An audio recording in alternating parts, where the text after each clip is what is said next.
Halos kayo lahat, kupal. Nadadama sa inyo yung matitino. Magsilayos na kayo dyan. Kasi maraming talagang gustong mawak sa Pilipinas, magpatakbo. Yung matitino. Wala na. Nakakaya na tayo sa ibang bansa. Kita mo yung credit line natin, bagsak. Tapos yung South Korea,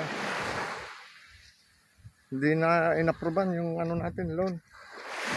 Tapos yung stock market natin, malamang bagsak yan. Pag bumagsak yan, lagot kayo, kayong uunahin ng taong bayan. Kayo ang lalapain. Kaya huwag nyo nang intayin yan, mangyari yan, bumagsak ang ekonomiya natin. Magpakatino na kayo, yung pirang nanakaw nyo, ibalik nyo na sa taong bayan. Dapat kayo bitayin lahat sa harapan ng bantayog ni Dr. Jose Rizal sa Luneta. Shout out po kay Vico Soto, kay Mayor ng Baguio, si Magalong, sa party list kay Ili, party list ng manggagawa, kay Kiko Barsaga, kay Isko Moreno, kay Congressman ng Batangas si Libiste. Saludo po kami sa inyong taong bayan. Salamat at may natitira pang matitinong tulad niyo. Pero karamihan dyan, kita nyo, di naman gumagawa ng batas yan, inaantay yung nagbubulungan lang yan eh. Kung anong pagkakapirahan. Kung anong pagkakapirahan nila. Kita mo na parang nasa palengke, nagtitext, nagchichikahan, mga marites. Oh, nagbubulungan, yung iba natutulog, naglalaway pa.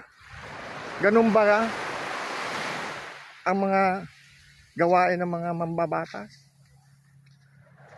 Magpakatino naman kayo, kawawa. Nahiya kayo sa kabataan. Alam na yung ginagawa nyo. Hindi nyo na matatago yan dahil open ngayon ang komunikasyon sa online.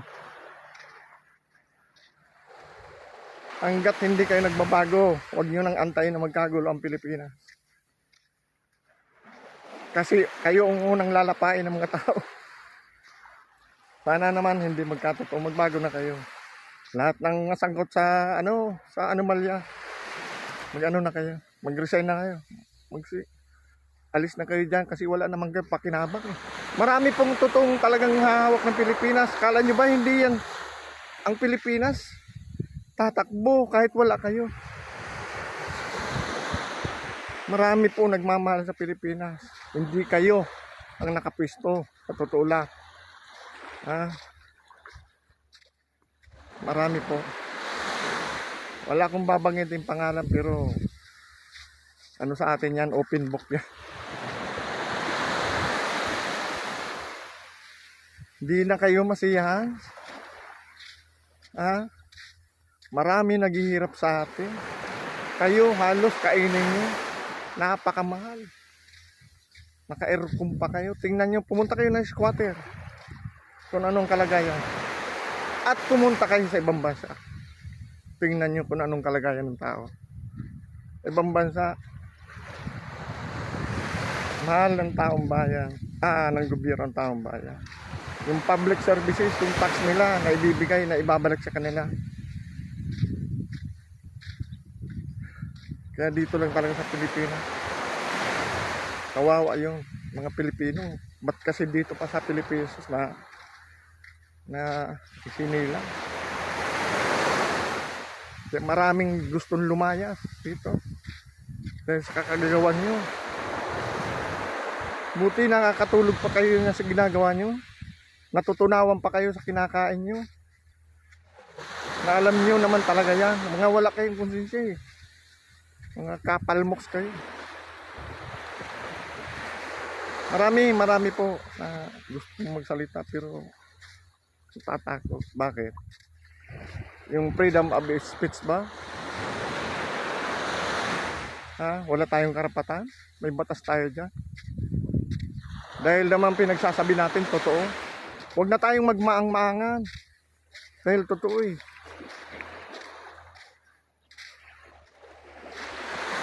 Yung iba walang kibo na lang dahil nasanay na. Sanay na. Ito na yung pagkakataon. Pag hindi kayo magbago, lalapain kayo ng taong bayan. Hindi ako nag-uudyok ng ganun ha, pero yun ang totoo. Hindi ako nag-uudyok ng gulo. Nagsasalita lang ako base sa karanasan natin at sa kagagawan nyo. Hirap ng taong bayan kayo. Gaganda nga ng kutsinyo, naka-aircon pa kayo na mga nasa first class na subdivision. Naku, nakupal kayo. Mas matatireno at nagmamahal sa Pilipinas na gustong mapaayos ang Pilipinas, pero kayo kita mo, ang tatagal ninyo na dyan. Wala rin. Napakaganda ng Pilipinas, pero wala. O, sige po uli sa susunod marami tayong tatalakayin uli. Saludo po ako sa nagmamahal mga politikong matitino, pero pira lang doon sa mga walang hiya, mga kupal kayo, magsilayas ako sa Pilipinas. Balik nyo yung mga ninakaw nyo. Salamat po.